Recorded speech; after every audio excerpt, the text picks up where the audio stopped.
Anil, I'd like to start with you. If you can let us know, the audience, what are best practices you guys have adopted in Schneider Electric? We all know Schneider have been deploying apprenticeship or implementing apprenticeship for ages now. How we have been able to create that apprenticeship ecosystem in different roles and different functions in Schneider, which have helped the internal stakeholders to get the kind of ROI which we expect from deploying apprentices. Let me put it, to make any program successful, it's not one way, or it's not a straight jacket method. Let me put it that way, because it's a combination of everybody. It's an individual, it's in society, it's a learning education system, as well as teachers, as well as industry, which is most important, where we represent. So looking at that, the philosophy of Schneider has always been that we need to invest more and more into a younger population. Why? Because the younger generation is the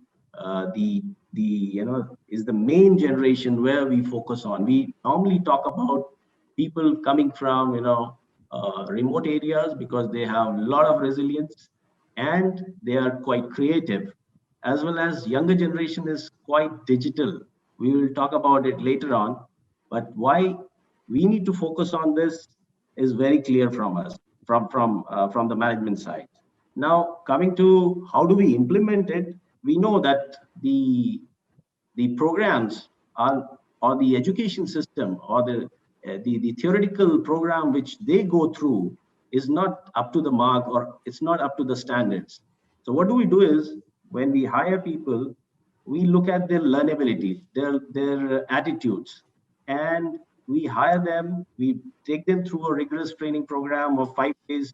In that, we take them through whatever is required to be there on the job. Theoretical knowledge is imparted. Once they are out of that classroom, they go on the job training, another 15 days. They are on the job and they are working under the supervision of the supervisor who is trained enough. So that's one thing which helped us in getting the most out of this young population. We are calling them a trade apprentices or NAP apprentices. That's one thing. And second thing is, we take them as a part of our ecosystem. We don't treat them as only trainees, right? So once they are there on the job, they have done it, they start producing products on the line, on the go, on the conveyor belt. And whenever they are doing something good, we do also celebrate their achievements. So that's how they don't think that they are just a trainee, rather they become a part of the whole ecosystem and they contribute. We started hiring apprentices roughly about a year back, and we have had a very positive experience.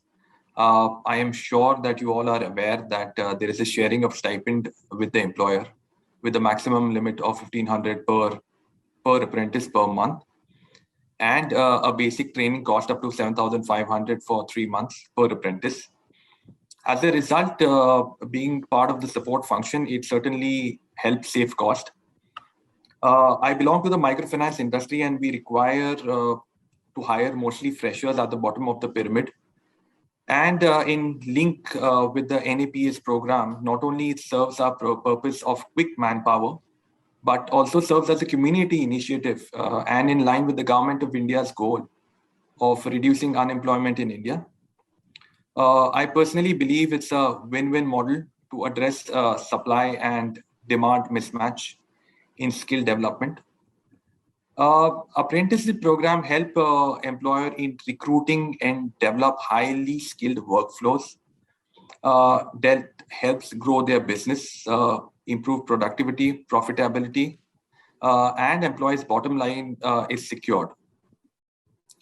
As an organization, we have seen considerably reduction in as far as attrition is concerned, and the performance has certainly improved.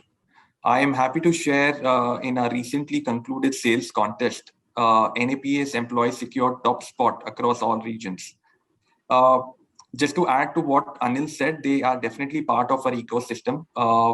whether it is a Centrum microcredit employee or an NAPS employees, we do not differentiate. The kind of benefits that are provided to an employee, we give the same.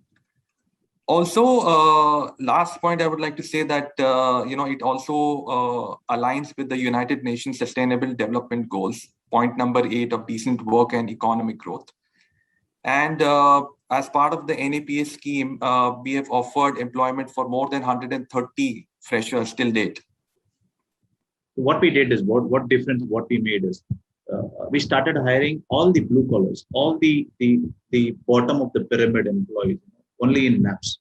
So that way, my entire ecosystem, as Mr. Anil and Rabir has told, my entire ecosystem and make it ready was available. The employees' readiness was very, very available. So whomever we hire in the bottom line, we hire in the NAPS scheme, be there for about 1 year, and based on the performance, and then everybody will be converted to the on-road job. So it's been around some 2 years we've been hiring NAPS people, and as of now it's around some close to 450 odd people are there across India, and in the entire span of a company, there are around some 33% overall, both in our role as well as the other teams, including the team leads NAPS role as well. So where the law says it's only 15% maximum we can hire. Over and above, we've exhausted, and then we wanted to, because we tasted a good quality employees. So we thought, okay, let us hire everybody in NAPS role, and then make sure we can able to get more qualified manpower.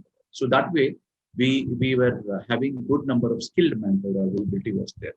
So that bridges the gap between the skilled and versus the non-skilled one. And as all of you are aware, the NAPS scheme is also providing the certificate as well as the reimbursement part. What else in the government is also taking their own initiative to help us. So this is the one initiative as an organization, as a company, we have decided that we will hire only blue collars or a bottom of the employees only in through NAPS, not in any other sources. For us, we are into the ITES segment and a very, very human capital kind of an industry, very human capital intense industry. So we tend to recruit a lot of people during the year.